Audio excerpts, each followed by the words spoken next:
Então, meninos, esses são nossos cachorros. Hoje irem tomar banho e a Tosa.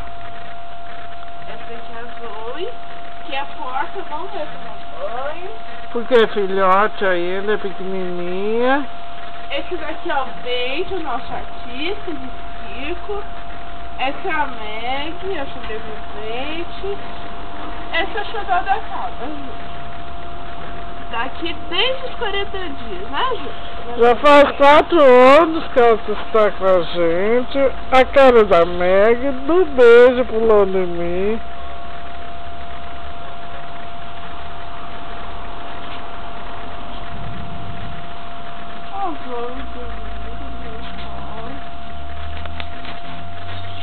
A Zoe, como é filhotinha, não vai tomar banho. Mas a próxima vez ela vai, em fevereiro.